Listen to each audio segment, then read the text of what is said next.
carro, o automóvel, é mesmo a grande paixão nacional? Todo brasileiro é apaixonado por automóvel? Nós estamos na era do carro elétrico, né? Tem aí o Tesla, tem vários carros lançados no mercado, a China está prometendo novidades, mas tem alguém, um brasileiro, Ronaldo Prado, que diz que carro elétrico já era. Nós já não vamos estar nessa época aí, não vamos estar nessa vibe, vai trocar tudo. E ele é responsável por alguns dos carros que você vê nesse instante. Se você abrir sua janela e dar uma olhada, o mesmo carro que você usa deve ter passado pela mão dele. Ou para construí-lo, ou para fazer o protótipo, ou então para encontrar defeitos.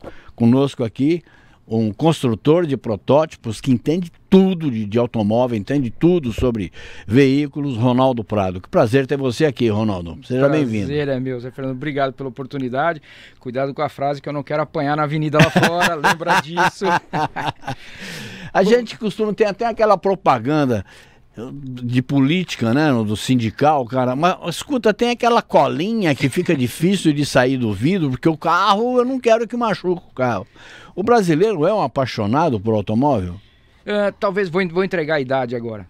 Talvez isso venha da minha geração. Eu sou lá de 66, mas a geração que curtiu o carro nos anos 70, e com certeza você fez muito disso também, a gente limpava esse carro de manhã, a gente continuava limpando esse carro à tarde para dar uma voltinha à noite, e às vezes a voltinha era de meia hora e guardava o carro. Exato. Mas a gente queria que o carro tivesse limpo, com o pneu preto e tal. Isso para mim, acredite você ou não, mas aí é um bom parâmetro. É só eu te perguntar, quem da sua família, quem da sua volta tá lá num sábado limpando o carro, passando pretinho no pneu? Você não tem mais isso. Não. Mas a polêmica toda, curtiu esse assunto de vamos limpar o carro ou não, aconteceu numa das apresentações que eu fiz para a Anfávia, alguns anos atrás, e aí eu não vou citar nomes aqui da minha querida repórter da Quatro Rodas, ela acabou colocando isso na revista, eu fiquei até com medo de sair na rua depois. Eu fui fazer esse comentário e achei que eu ia ser rechaçado, mas até que da plateia, ela levantou, começou a bater palma e todo mundo acabou concordando. Então não é que isso seja a minha frase, o meu jargão, mas eu questiono. O brasileiro é apaixonado por carro? Não. O brasileiro é apaixonado por status. O brasileiro compra o carro que é anunciado no intervalo da novela das 9. E se nesse comercial, se nessa propaganda aparecer o preço do carro, melhor ainda, porque o vizinho vai ficar sabendo quanto ele pagou. Isso é status.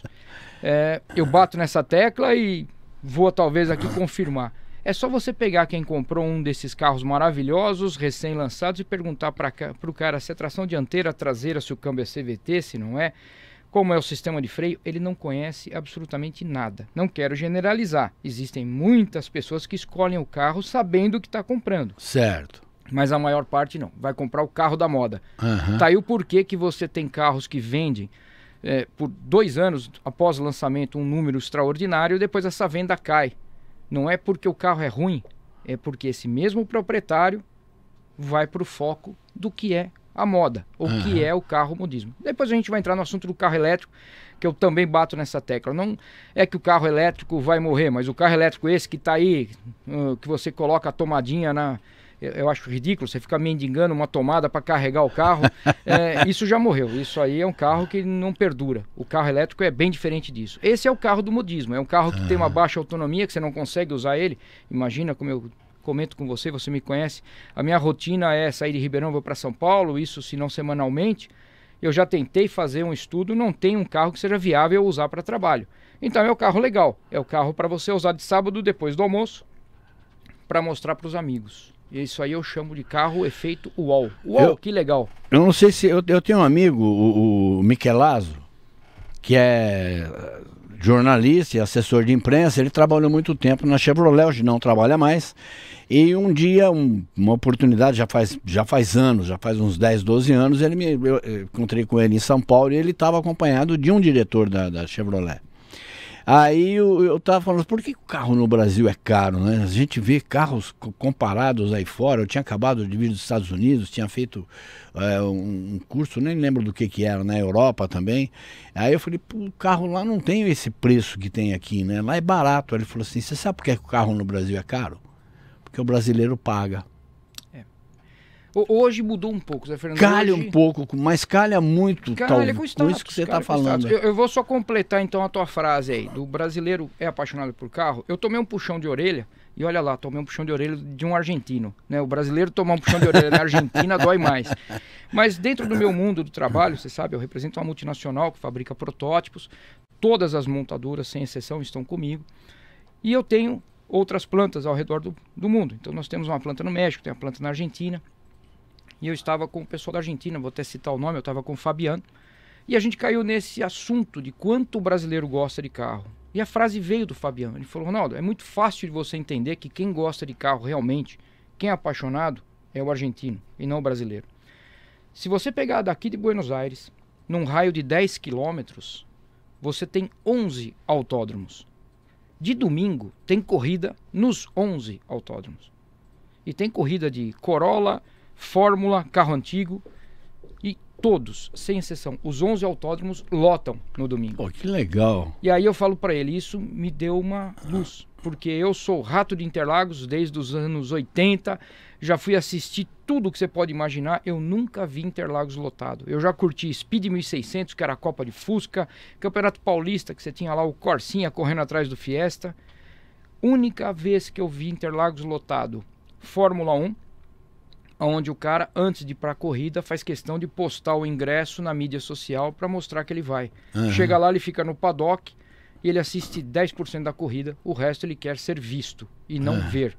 É aí, de novo, não estou generalizando, tem muita gente que vai, é fanático, tem oportunidade de visitar box, traz peça quebrada de carro, como eu tenho vários amigos, e guarda, põe isso na parede como um troféu, isso é muito bacana, mas a grande maioria curte o status e não o carro. E quando o argentino falou isso, e acabamos de ter Autoclássica agora, para quem gosta de carro antigo, acabamos de ter um evento na Argentina, é ali muito nítida a paixão do argentino e a diferença com o brasileiro. Você, para fazer um evento no Brasil que atraia o público em geral, é muito difícil. Você tem os nichos, você tem um evento de carros super esportivos, carros velozes, que vai trazer uma galera de uma faixa etária menor, isso é muito natural.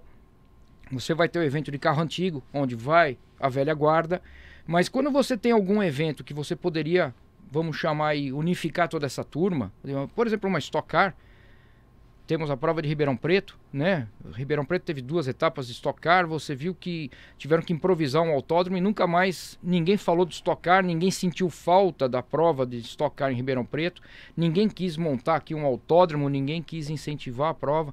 E aí, de novo, eu repito, você vê que a grande maioria está preocupada com o carro que está sendo anunciado no intervalo da novela das 9. Tá aí o porquê que tem tanto SUV na rua. E pelo amor de Deus, não me fala SUV, que senão eu caio duro aqui. Tá? SUV não existe.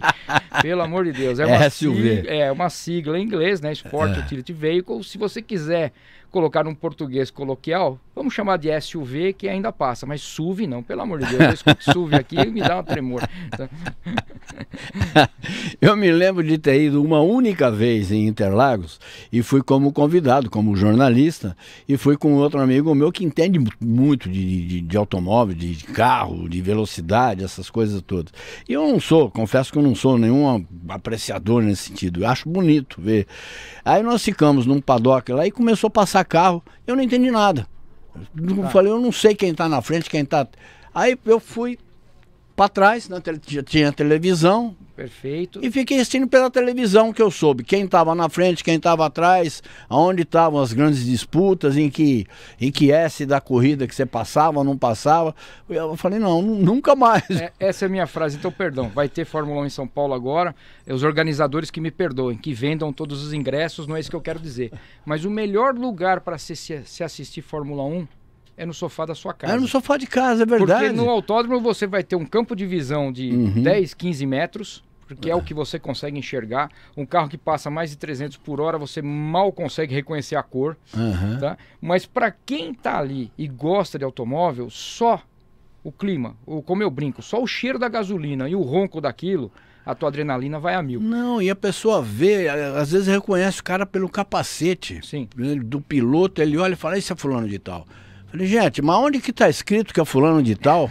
Tá. Não é possível você ter lido ali, não tem jeito, porque o carro passa 280, 300 por você. Mano, e o campo de visão é muito pequeno. Zé Fernando, eu vou voltar a falar um pouco da minha rotina. Então, para quem não me conhece, eu estou há mais de 25 anos trabalhando como um fabricante de protótipo de carro para as montadoras. Então, esse carro que você vê na capa da revista, todo camuflado, que a gente chama, que é aquele disfarce, esse carro sai da minha empresa. A parte boa é a parte ruim da história. Eu estou com 5 anos de antecedência. Então demora-se até 4 anos para lançar um carro. Então você está trabalhando 2026, 2027? 2027. Então se você for na fábrica hoje eu vou ter 2026 e 2027. Tem um controle de sigilo e um controle de acesso absurdo. Eu tenho vários estúdios que nós chamamos, que é o local onde fica esse carro. Então você tem o estúdio que está com uma montadora A e o estúdio da montadora B. Os funcionários não se cruzam, cada um tem o seu controle de acesso. Então você tem ali um resguardo de informação muito grande. Como eu comentei com você, dos contratos que eu tenho de sigilo, para não falar marca e tudo mais. Uma parte muito interessante dessa conversa. Eu estou vendo 2026, 2027. Não é isso que está aqui. Que é a brincadeira do carro elétrico vai morrer. Não, o carro elétrico vai morrer, evolui, o carro elétrico vai ficar perfeito. Mas não é esse carro elétrico que está aí na moda, do cara ficar mendigando uma tomadinha, deixar o carro carregando a noite inteira para ele rodar 200 km de manhã. No Brasil, acho que só em alguns postos de combustível, em shoppings. Você vai ter uma malha, uma estrutura muito grande. Tem gente cuidando disso. Eu talvez não quero ser leviano aqui, talvez eu vá esquecer de alguém, mas você tem, eu vou citar nomes.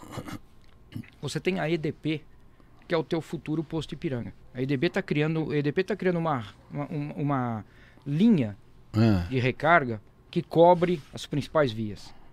Tem um trabalho muito fantástico, eu estou bastante envolvido com isso. Começou há mais de 8 anos atrás. Foi na venda da Troller, Mário Araripe abriu uma empresa chamada Casa dos Ventos, energia eólica e tudo mais. Isso migrou hoje para o que eles chamam de Rota Verde. Então você imagina que no Nordeste você vai ter trechos, vou simular aqui, mas alguma coisa como da Bahia até o Maranhão, ou seja, cobrindo toda a orla do Nordeste, você vai ter rotas com carregadores que você vai poder rodar com esse carro tranquilo. Então a estrutura está sendo criada. Eu acho que a gente tem que sair um pouquinho, vou agora defender o meu trabalho, mas também defender meu país. A gente tem que sair dessa síndrome do vira-lata. O Tesla é o melhor e lá nos Estados Unidos você pode recarregar o Tesla de graça em qualquer esquina. Os dois lados. Quando você comprou um Tesla, você já pagou o excedente que dava para você abastecer 20 anos de gasolina na sua vida e não precisava, ainda sobrava dinheiro no bolso. Então tem o lado do modismo. O carro é excelente, mas ainda não justifica um preço desse. Você tem o outro lado. Quando você tiver essa estrutura criada para recarga e os carros, efetivamente, eu vou falar aqui talvez o que eu não possa ou que não seja ainda a realidade, mas eu acredito, acho que eu vou colocar esse termo, eu acredito que 2023 para 2024 nós vamos ter realmente o carro elétrico focado para o Brasil. Ou seja, o nicho Brasil qual é?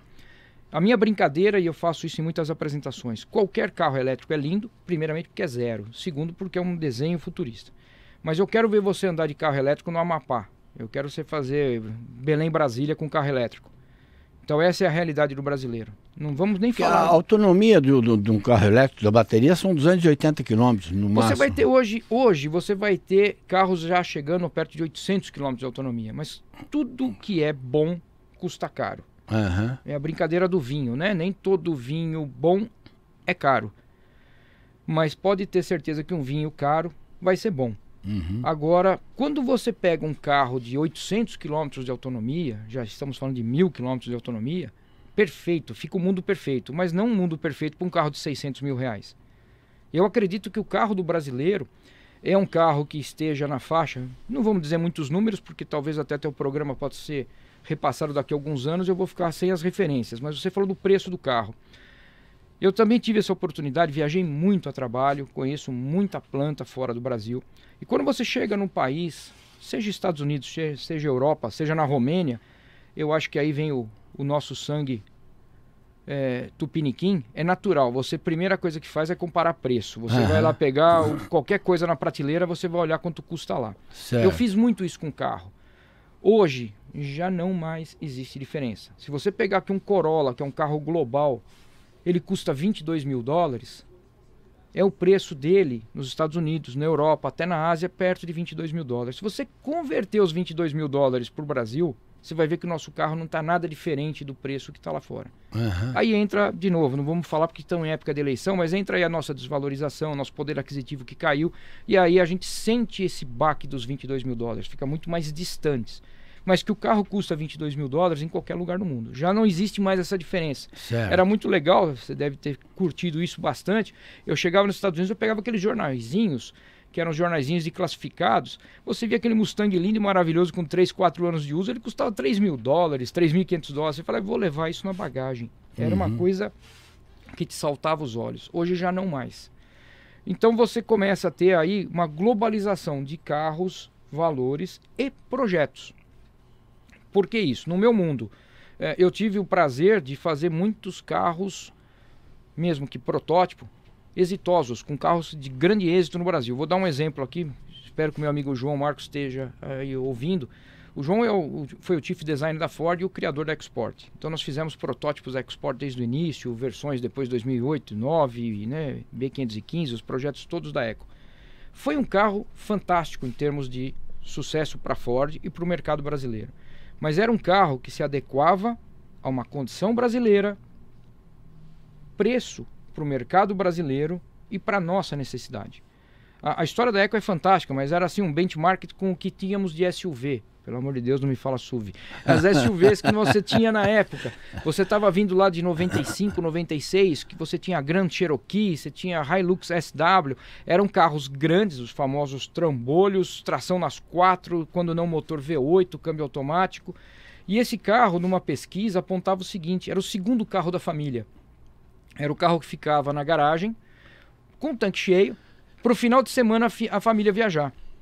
E quando não, você tinha a esposa do cara que usava uma Cherokee para ir no Carrefour e colocar 3 sacolinhas de supermercado no porta-mala.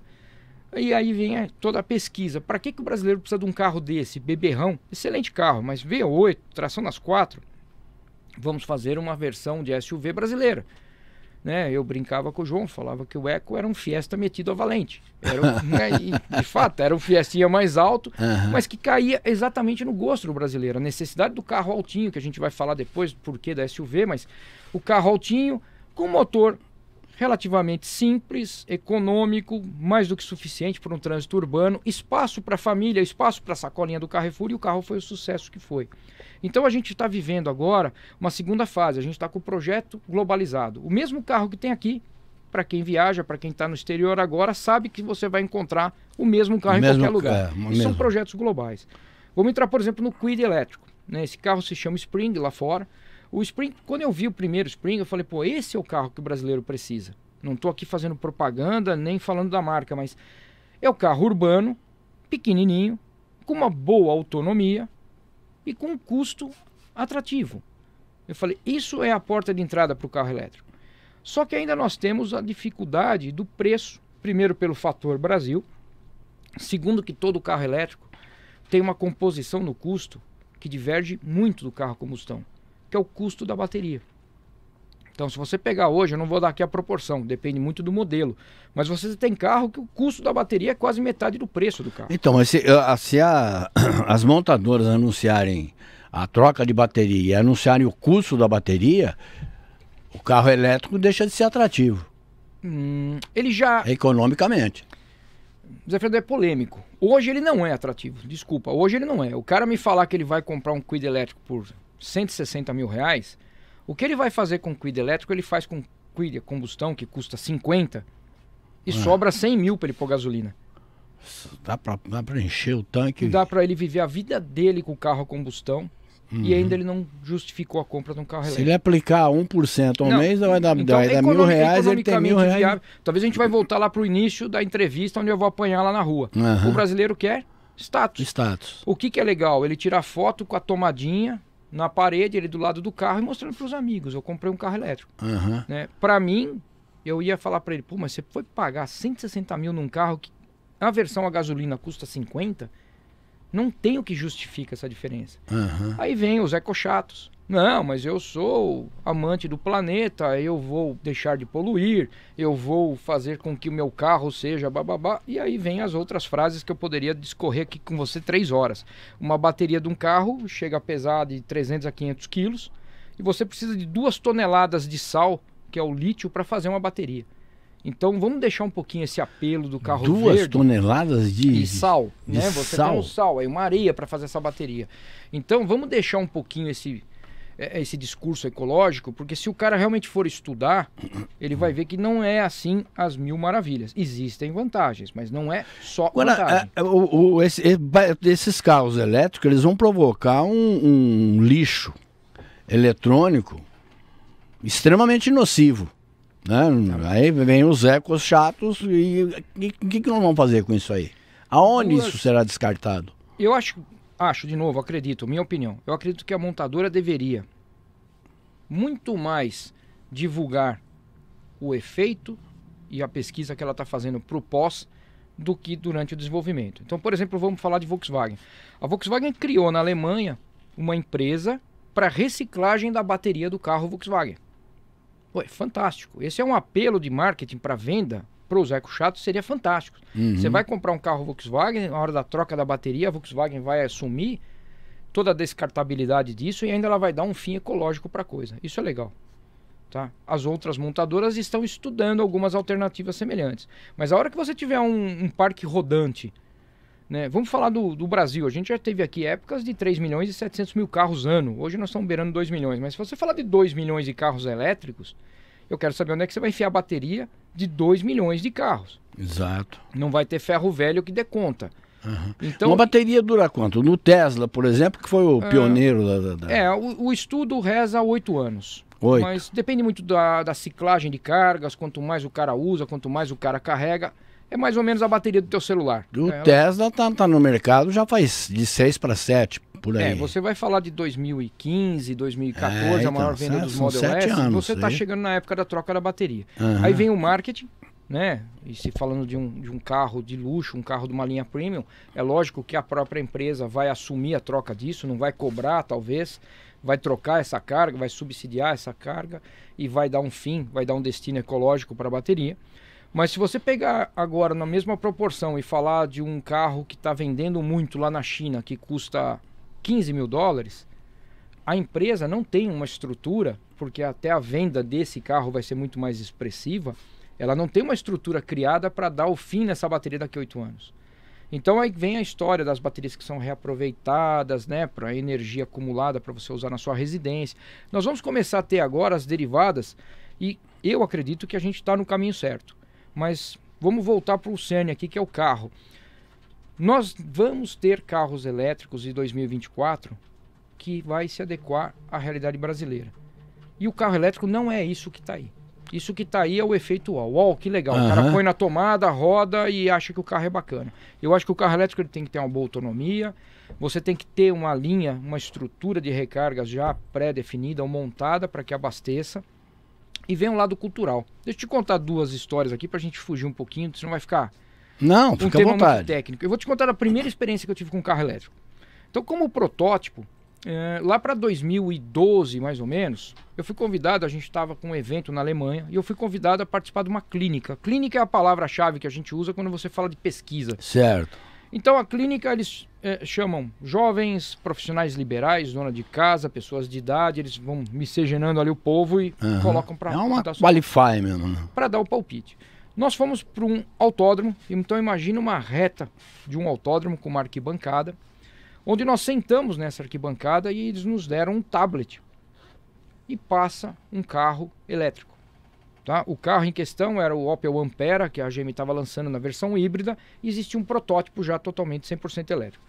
Esse carro elétrico passa na nossa frente, e aí aparecem as perguntas no questionário. O que você achou do desenho? Você viu que ele não tem retrovisor, ele tem câmera, você viu que ele isso, aquilo, e você começa a responder aquilo numa condição bem tradicional. Esse carro volta, as perguntas mudam, um pouco mais técnicas, né? O que você achou do design, você viu que ele tem um aerofólio e tal. No meio de tudo isso, o nosso, entre aspas, apresentador, que está lá na pista com o microfone, ele fala: pessoal, coloquem o tablet em cima aí da poltrona de vocês, desçam, porque aqui do outro lado da pista eu tenho o carro desmontado e vou mostrar para vocês o que é a bateria, o que são os motores e tudo mais. Foi um ato muito instintivo, todo mundo colocou o tablet, foi descendo essa arquibancada e foi atravessar a pista. Quando estávamos atravessando a pista, esse carro voltou. Quando esse carro voltou, teve gente que se jogou do outro lado, mas se jogou ao ponto de rasgar o joelho da calça. E eu fiquei parado no meio da rua, eu não ia nem para frente nem para trás. Teve gente que voltou correndo, que subiu a arquibancada, voltou lá para a poltrona. E aí terminou. E foi fantástico. Ele falou, olha, aqui desse lado não tem nada, não tem nem o carro desmontado. A gente vai agora para a fábrica lá que vocês vão ver. A clínica era essa. Você aprendeu, você se doutrinou a atravessar a rua pelo ouvido. Então quando você escuta aquele fusquinha vindo devagarzinho, não desprezando meus amigos fusqueiros, mas o cara fala, bom, é um fusquinha, ele tá devagarzinho, dá tempo de eu atravessar a rua. Vem o carro com o motorzão cheio, correndo, fazendo aquele barulhão bom, você fala, deixa ele passar que ele tá correndo. O carro elétrico você perde a referência, você não tem o barulho. Tanto é que em muitos países agora é necessário ter um barulho, seja um ronco criado, ou as scooters, como a gente já conversou. Eu estava te falando de uma experiência pessoal em Manhattan, em Manchester. Sim. Parou um jogador de basquete da seleção. Personalidade, parou num shopping ali. E ele estava com uma caminhonete. A caminhonete, tamanho desse estúdio aqui, grande, enorme e alta. Mais alta que ele, que é um jogador de basquete, deve ter seus 2,5, 2,7. Rapaz, a molecada juntou em torno dele e tira foto, faz o... Como é que chama aquilo? Nada de tirar... A selfie. Aqueles negócios todos. E eu fui lá ver o carro. Eu nunca tinha visto um carro elétrico. Eu fui ver coisa e tal. Ele ficou me olhando, o rapaz. Eu falei, porra, que legal, coisa e tal. Ele falou, ó... como é que chama? No controle de abrir, fechar, coisa e tal, e é presencial, tá, fica no bolso, ele tem um botãozinho que aperta, sai uma televisão na horizontal e ela deita, assim, fica na vertical. Ali você escolhe o barulho que você vai ouvir dentro do carro. Tá. Isso é natural. Deixa eu entrar num outro tema aqui, a gente vai voltar a falar do carro elétrico. Vou falar de uma pesquisa, por exemplo. Existe uma pesquisa recente. Quando eu comentei isso com meus amigos, numa roda assim muito próxima, em 2016, a turma falou, não é isso. E ontem, a gente estava conversando com uma montadora aqui, meu cliente, e a gente estava falando sobre a pesquisa que foi refeita, a mesma pesquisa. E é uma pesquisa global. Falando do futuro do carro, seja ele elétrico, seja ele combustão, seja ele amido de milho, como eu vou comentar aqui depois, seja célula de combustível. Você tem hoje uma faixa etária dos 12 aos 18 anos que não quer dirigir. A pesquisa aponta o seguinte: com 18 anos, ainda por influência de pais, da família, eles tiram carta, mas eles não querem dirigir. Só que quando eles estiverem lá para os seus 30 anos de idade, que é a idade que eles começam a formar família, eles vão sentir necessidade do carro e vão fazer o uso da carta de motorista. Quando você pega a geração dos 12 anos, eles não querem nem a carta de motorista. Então aí vem... Eu estou falando de uma geração que daqui 6 anos está chegando no mercado. 12 anos de idade, eles não querem tirar a carta de motorista. Eles não têm o apelo do carro. Então esquece esse termo da paixão do brasileiro. Eles veem o carro apenas como um meio de locomoção, que vai levar ele do ponto A ao ponto B. 18 anos de idade hoje é uma briga, porque se você pegar, e eu tenho isso, minha filha, eu tenho em casa uma filha de 18 anos que anda de carro velho, a gente tem Jeep, Fusca, tem um ônibus antigo, ela dirige tudo. Mas você vê em volta disso, as amigas, poucas delas tiraram carta, e as que tiraram carta, por influência do pai, só estão andando de carro automático. Carro mecânico nem pensar, é muito difícil para elas. Então não estou dizendo que por ser mulher, mas sim por ter 18 anos, você começa a já ter o paradigma do carro automático e mecânico. 12 anos de idade, eles pouco se importam se o carro vai ser elétrico, vai ser gasolina, movido a banana. O que eles querem é levar do ponto A ao ponto B. E esses carros, futuramente, vão ser carros compartilhados. A gente vai ter muito, inclusive aqui no Brasil, o compartilhamento de veículo. Então o cara pelo celular desbloqueia o carro na rua, pega o carro, roda o trecho, entrega o carro, faz uso do que ele quer. E para que isso seja viável, esse carro precisa ser autônomo. Então a gente está vindo agora, para 2025 mais ou menos, a gente entra em nível 4, aí a gente vai ter um autônomo de 100%. Então esquece um pouquinho aquelas linhas premium, tudo que é de luxo, primeiro vem ali. Mas eu estou falando da grande massa, do carro mais acessível. Quando isso chegar no mercado, Aquela geração que hoje está com 6 anos de idade vai interpretar o carro simplesmente como o meio de condução. Né? Ou como eu brinquei ontem vendo a pesquisa, eu falei para eles, tanto faz se é um teletransporte, um estilingue ou um carro. Ele chegando no destino dele é o que importa. E durante a condução é descabido para essa geração ter que conduzir, ter que prestar atenção no trânsito. E é muito, e contraria muito a nossa geração, né? A minha geração, pelo menos. Isso você tinha 15, 16 anos, você estava doido para dirigir. Você já dirigia escondido e não via a hora que fizesse 18 para tirar a carta. Isso acabou. Zé Fernando, é aí que muda toda a conversa. Quando a gente fala do carro elétrico, do futuro, as montadoras estão preocupadas com a venda do carro. Tanto é que elas mesmas estão correndo atrás do projeto do carro compartilhado, do carro autônomo, que é a única forma de manter, não é que vai acabar, mas manter a coisa viva. Vamos voltar a falar um pouquinho do carro elétrico. Olha que interessante, né? O carro elétrico está indo para a 4ª tentativa. E acho que agora, com certeza, com sucesso. Mas você vai pegar o histórico dos carros, o primeiro carro lá de 1895, que era elétrico, foi o carro que bateu um recorde de velocidade na França. Foi o primeiro veículo que atingiu acima de 100 km por hora, foi um carro elétrico. Então, você tinha ali um carro que funcionava.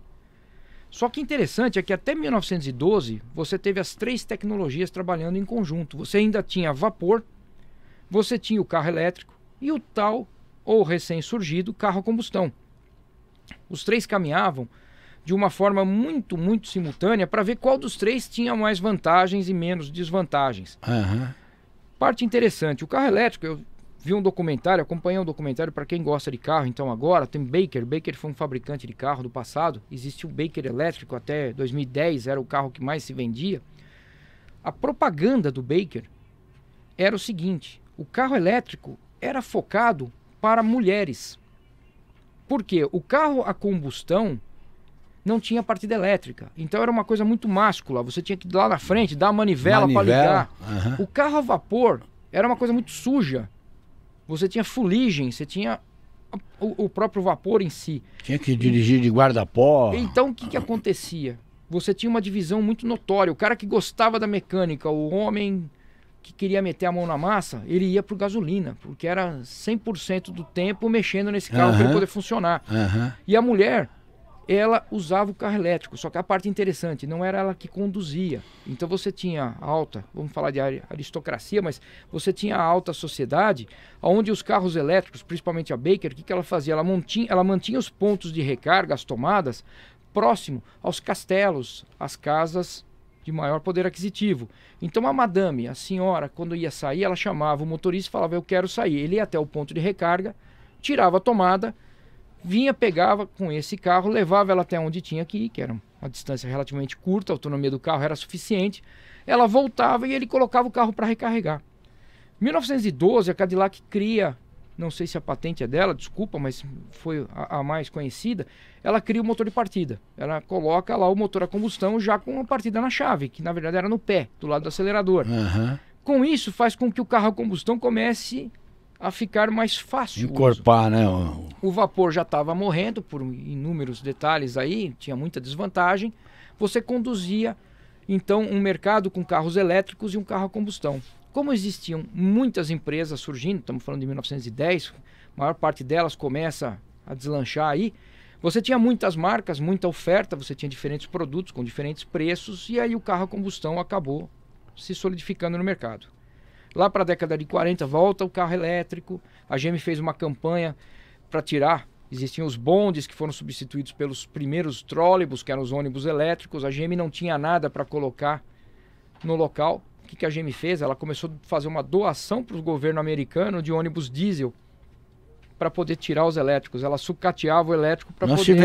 Nós tivemos o trólebus em Ribeirão extremamente silenciosos e macios. Macio, vantagem, roda livre, né? Outro princípio mecânico. Você tem ali uma transmissão imediata na roda e você não tem toda a parafernália mecânica. Exato. Existem muitas vantagens. Vamos falar do futuro. Eu estou fazendo protótipos muito, muito diferentes. Eu estou numa fase agora, ainda falando em protótipo, envolvendo engenharia avançada. Engenharia avançada não é que isso vai dar certo, mas é um teste para que, se isso for viável, vá se refinando o projeto, como a gente chama loopings de projeto, e chega no produto ideal. Então eu tenho carros a célula de combustível. Isso você vai ver, para quem quiser, pode pesquisar no Google. Por exemplo, a Nissan. A Nissan criou um carro movido a amido de milho. Você tem uma reação química, tá? O amido de milho, vamos entrar aqui na quinta série, quando você colocava os pregos na batata para acender a lâmpada. Mesmo princípio, o amido de milho gerava uma energia... Amido de milho para mim é maisena. Maisena, eu brinco até hoje, é o carro movido a maisena. A Nissan fez um estudo desse. Mas o mais legal, no Brasil, falando de... Olha isso, engenharia local. De novo, nós com síndrome de vira-lata, o Tesla é legal, mas a gente tem solução brasileira. Doméstica. Você não vai usar o teu Tesla para trabalhar. Eu tô em São Paulo lá, eu sei que é ficar parado na marginal, seguindo enterro, anda, para. Você não precisa de um carro de 1000 cavalos para fazer isso. Você precisa de um carro urbano. Existe uma tecnologia, e aí eu tiro o chapéu, primeiro estudo sendo desenvolvido lá em Santa Catarina, a Universidade Federal de Santa Catarina está muito avançada, e você tem aqui o Unicamp, aonde você, através do álcool, então eu vou simular um pouquinho, imagina que você tem um tanque de combustível no carro, que é um tanque que vai armazenar 10 litros de álcool. Lá na frente, ao invés do teu motor, você tem uma caixa, vou simplificar muito, você tem uma caixa convertedora.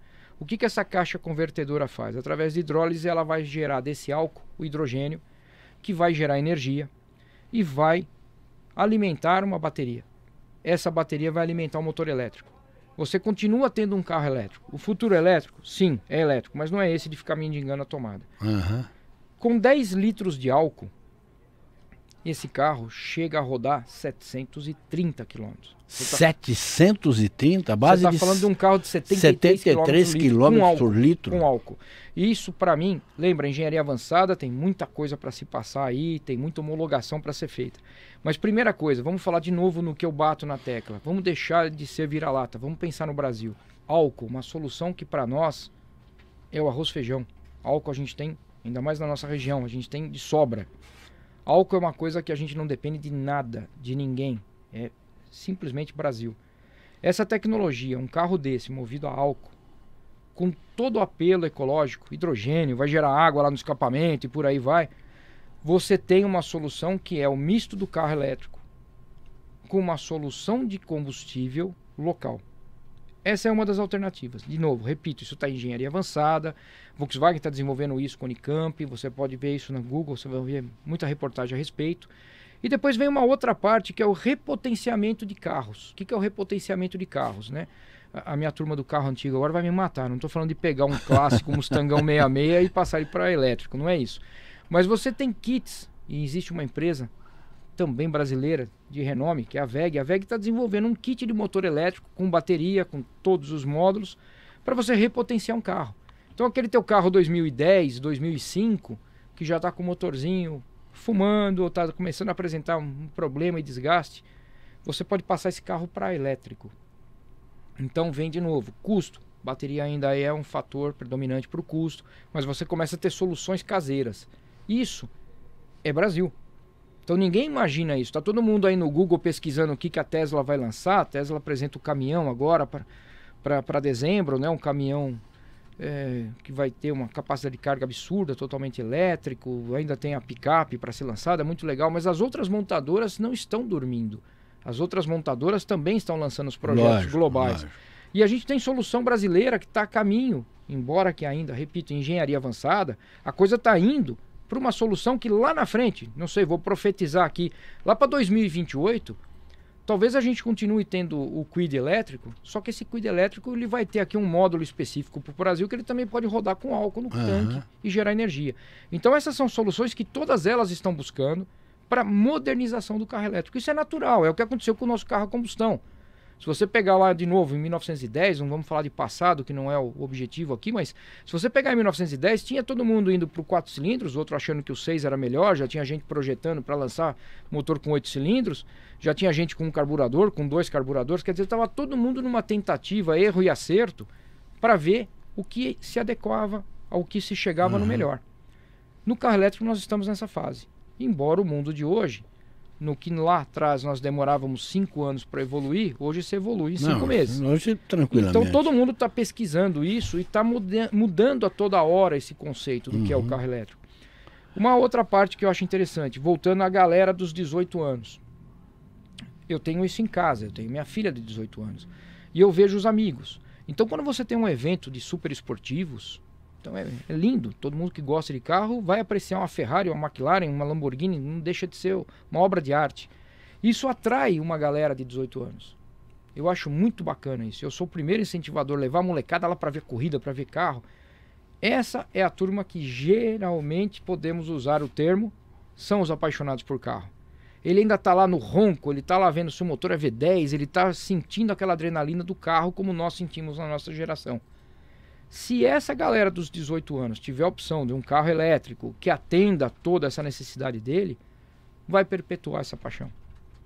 Agora, se uma geração toda, seja ela com 18 anos ou 25, vê um Lamborghini e vê um Ford Ka e não sabe qual a diferença de um e de outro, não vai ter carro elétrico, não vai ter carro a plutônio que vai de jeito. Não. O que ela quer é um meio de condução, ela não tem menor vocação, menor paixão. Como é que seria esse amido de milho que você fala? Obviamente que ele não pode ser da forma que a gente imagina, né? O pó, né?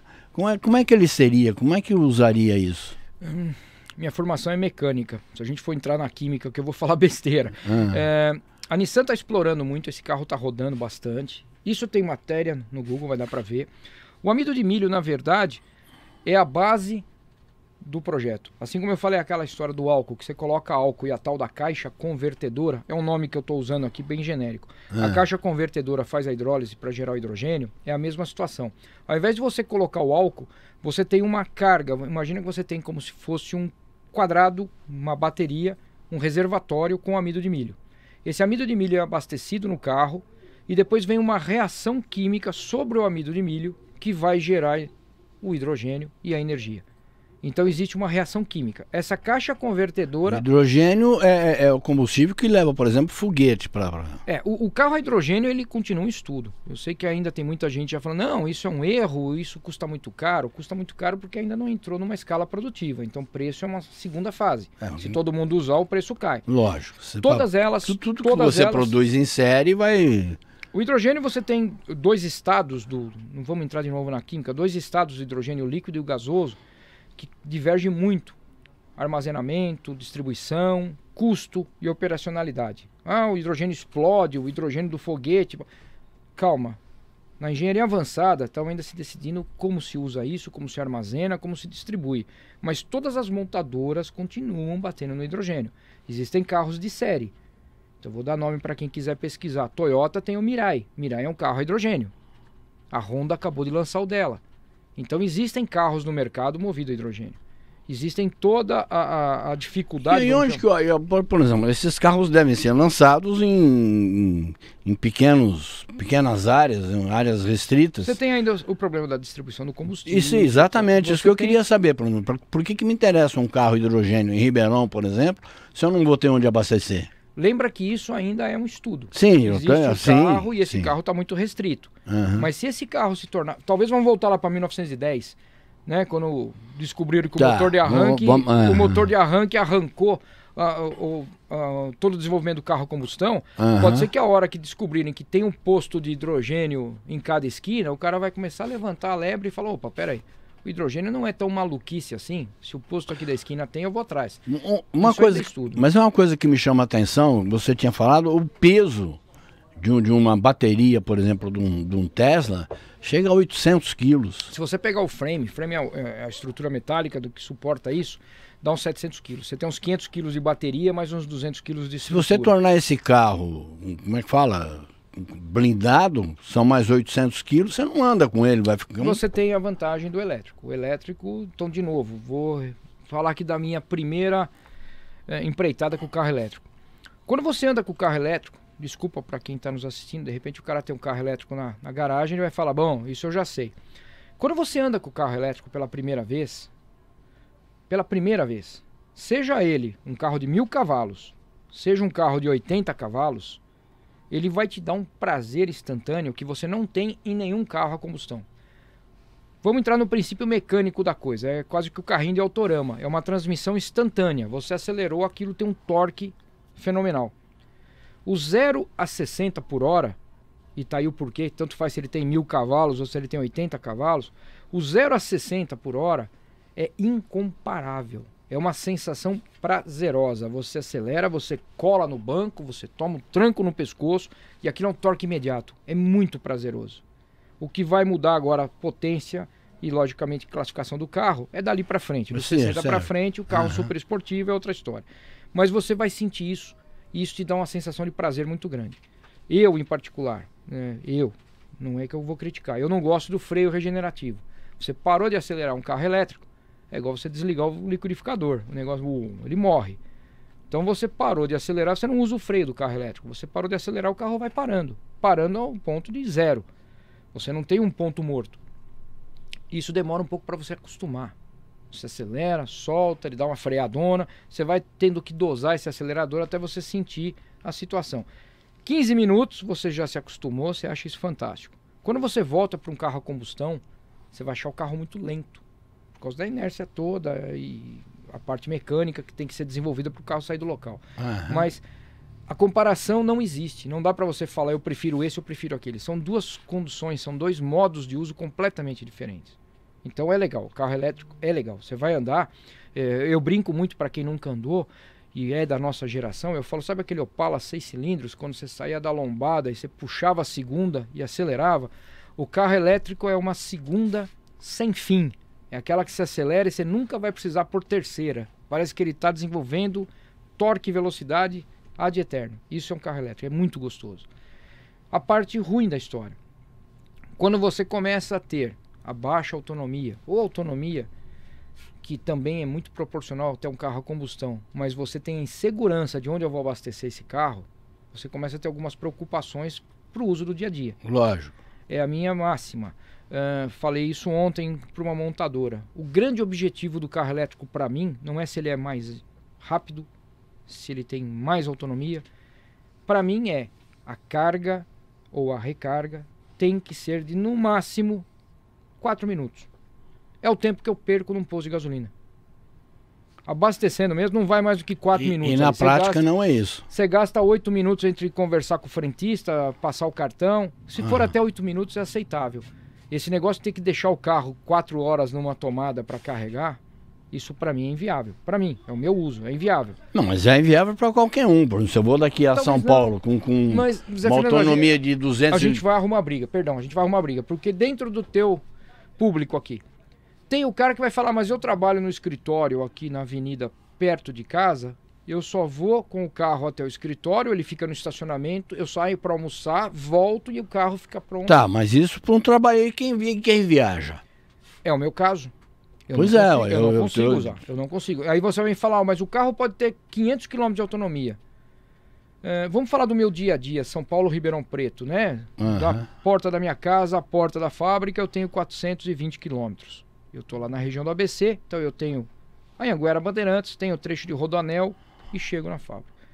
Rodoanel é sempre um coringa, né? Capotou um caminhão, quebrou alguém lá, o Rodoanel tá parado, eu não tenho retorno, eu fico ali parado. Mas aqui, na Anhanguera ou na Bandeirantes, de repente pode surgir um acidente e eu tenho um desvio para tal lugar. Esse desvio vai me consumir carga de bateria. Se nesse desvio eu não tiver um posto de recarga, isso me dá uma insegurança tremenda. Lógico. Então não é questão da autonomia dar ou não.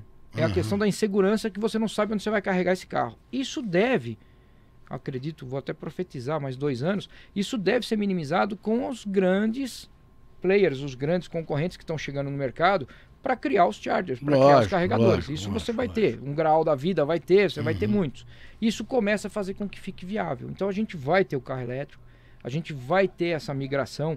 O amante do carro, o apaixonado do carro vai querer cheirar gasolina, medir a vareta do óleo se está no nível. A geração nova, não, eles não sabem o que é isso, eles não querem saber.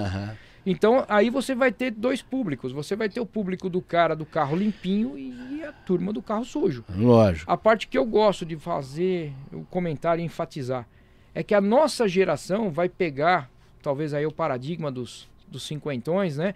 Mas você vai pegar as 2 fases. Então é capaz que você vai ter um carro elétrico para o teu dia a dia e você vai ter o teu brinquedo lá, V8, pingando óleo na garagem, que é para você rodar de sábado e domingo.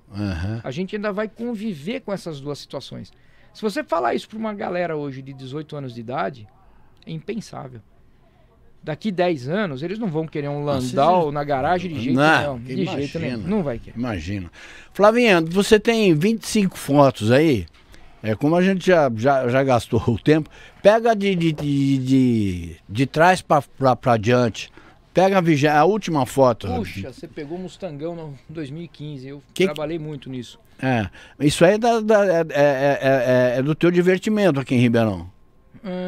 Não, esse aí você está falando ainda de uma parte design. Isso é um sketch que nós chamamos, isso é um desenho que o design faz. E aí vem um pouco do meu mundo, olha que interessante. Eu sou o cara pago para fazer o protótipo, mas eu não posso mexer em absolutamente nada. Então quando eu recebo um sketch, como eu recebo um desenho desse de uma montadora, eu não posso alterar absolutamente nada. Eu sou o cara que apenas vai materializar isso. Vai sair do papel e vai passar isso para físico. Primeira fase é o clay model. Então clay é o tipo de uma argila. Então eu tenho uma tecnologia de ponta, né? Não vamos entrar aqui no mérito para não fugir muito do assunto, mas quando você fala de impressão 3D, por exemplo, a gente se orgulha muito, batemos no peito. Nós trouxemos a primeira impressora da América Latina para o Brasil na década de 90. Então para quem acha que impressão 3D é alguma coisa nova, foi em função de um marketing muito bem feito em 2013. Mas eu tenho impressora no Brasil desde 98, 99 e eu tenho impressoras grandes. Eu imprimo a frente de um carro, eu imprimo toda a parte do carro. É bem novo, coisa de 12, 13 anos. Aí vem agora a parte do trabalho. Clay Model. Aí você já vai para os antigos que usavam madeira, isso é fantástico. Pena que nós não temos mais oportunidade de ter isso no mercado, mas se a gente conseguisse criar ainda um misto da chapa de aço com a madeira, ou os novos compósitos, mesmo que fossem resinas imitando a madeira, a gente voltaria para um desenho muito mais orgânico, muito mais bonito. Essa é a minha brincadeira. Vamos falar um pouco da minha brincadeira aí. Esse é motivo de muita risada, né? Eu trabalho com tecnologia de ponta, eu estou no futuro, eu estou fazendo carros 2026, uso impressão 3D, usinagem 5 eixos e tal. E quando eu venho para Ribeirão, eu tenho um ateliê. E esse ateliê eu resgato aqui brinquedos antigos, o carrinho de pedal, não sei se você vai lembrar do nosso jipinho de pedal da geração de 60. Eu tenho o Elegância Ateliê Mecânico, que é um ateliê onde eu restauro carrinhos de pedal car. Só que a parte divertida é que tudo que eu faço aqui é extremamente artesanal. Sou eu que faço a funilaria, sou eu que faço a pintura, e o que eu mais gosto é que além de restaurar eu customizo. Uso um pouco do meu conhecimento para fazer alguns detalhes, né? Então esse carrinho, por exemplo, foi rebaixado, alguma coisa do gênero. E tudo isso eu uso um processo muito rudimentar, alguma coisa muito artesanal para fazer. E os amigos que frequentam meu ateliê sempre comentam: pô, mas você está na vanguarda, você está no último estágio da tecnologia, usando matérias-primas de primeira, equipamentos fantásticos no teu dia a dia. E quando a gente chega para cá, parece que a gente voltou para os anos 50. E aí eu falo, esse é o objetivo da coisa, esse é o meu relax.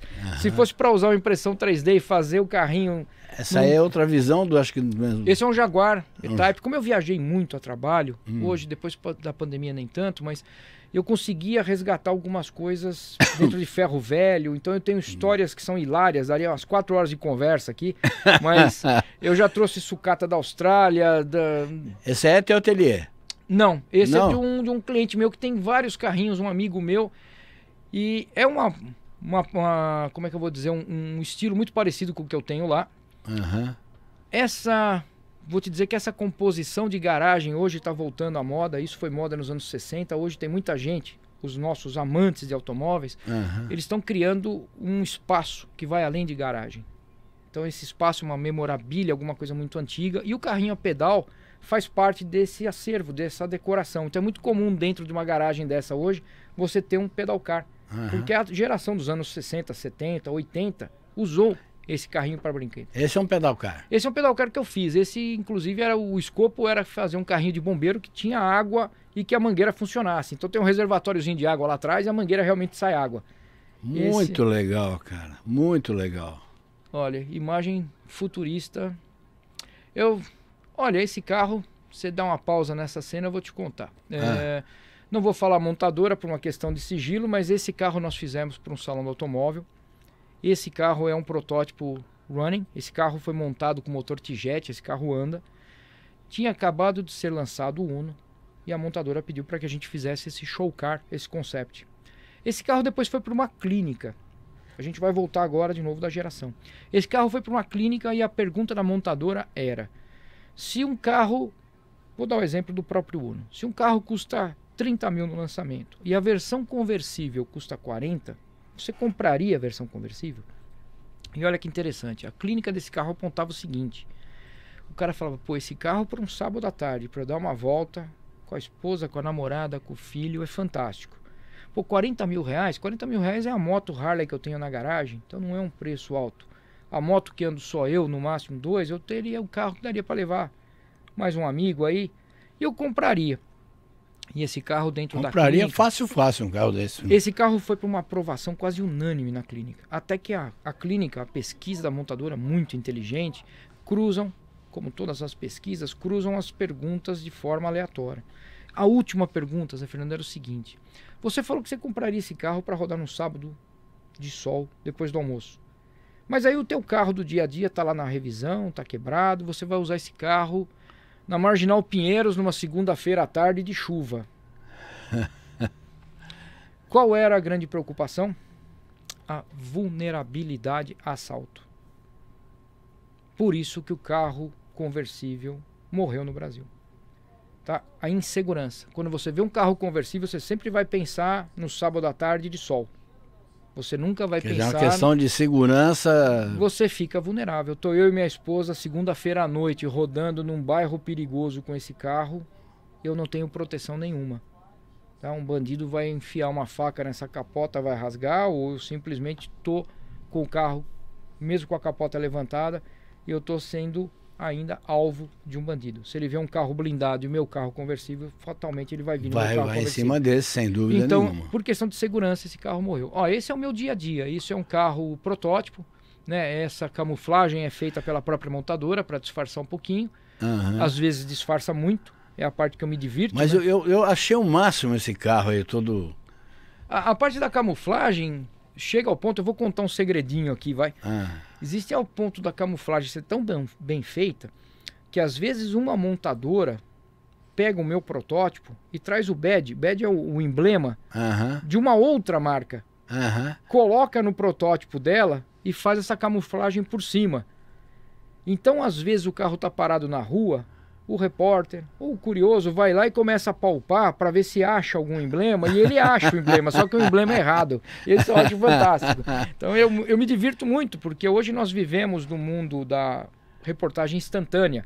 O cara vê um carro desse parando na rua, ele posta em 30 segundos, aquilo já foi repostado e já viralizou, e a turma quer saber que carro é. E aí vem o que eu me divirto, né?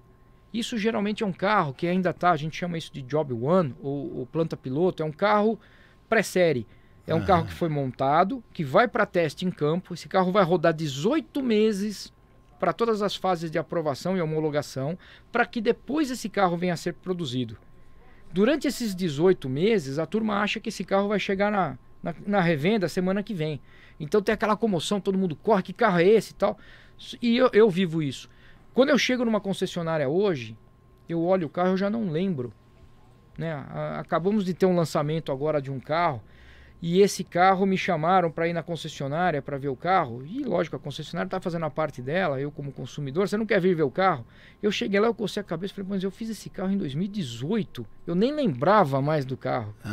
Então eu tenho uma dificuldade enorme com o nome dos carros e com os modelos, eu esqueço. Não, e é até bom, né? Porque você também tem o sigilo, né? Quase que obrigatório. Quase não, obrigatório. Né? Sem dúvida nenhuma. Ô, Ronaldo. Pois não. Eu quero agradecer demais. Parece que não, mas nós já falamos 1 hora já de Por mim, você me deixar mais 3 horas daqui. Quando você me falou ontem, a gente estava trocando mensagem, você disse assim, do jeito que eu falo, vai umas 4 horas. E vai mesmo. Seria muito apreciável se fosse. Mas a gente tem que cumprir horário e agenda aqui. Tá bem. Foi fantástico. Agradeço. Descobrimos coisas maravilhosas sobre o futuro do carro, sobre o passado do automóvel e sobre o que a gente tem hoje. Muito legal. Seja sempre bem-vindo aqui. Agradeço. Né? E quando tiver novidade, apareça. Tá bem. E vamos terminar da forma que começamos. O brasileiro é apaixonado por carro? Eu diria sim, os que são apaixonados são muito apaixonados. Pena que nem todo brasileiro é apaixonado por carro. Essa história do status que você me falou me convenceu plenamente. Vem aí o SUV. Desculpa, estamos estourando o horário e vou dar aqui o spoiler. SUV morre. Nós estamos indo para o CUV, um Crossover Utility Vehicle. Vou dar marcas, vai, e modelos. Por isso que você tem hoje os carros com a caidinha traseira, lembrando um Nivus, um Fiat Fastback. Isso são modelos CUV e não mais SUV. Então a gente tende a ter esse carro um pouco mais compacto. Os próximos carros, as montadoras vão explorar muito isso. E a gente deixa um pouco o SUV de lado. Porque o SUV matou, e ninguém percebeu isso, o sedã. Assim como o monovolume lá atrás matou a SW, a Station Wagon, que era a perua que a gente adorava. Quando surgiram os monovolumes, que era Picasso, Scenic, mataram esses carros. Hoje o sedã está morrendo. E o CUV vem aí para, se não matar, minimizar um pouco essa geração de SUV. Está convidado para a gente falar sobre isso aí mais vezes. Agradeço. Obrigado, agradeço. Grande abraço a você. Obrigado mais uma vez. E para você que nos acompanha até agora também, muito obrigado. Nós voltamos.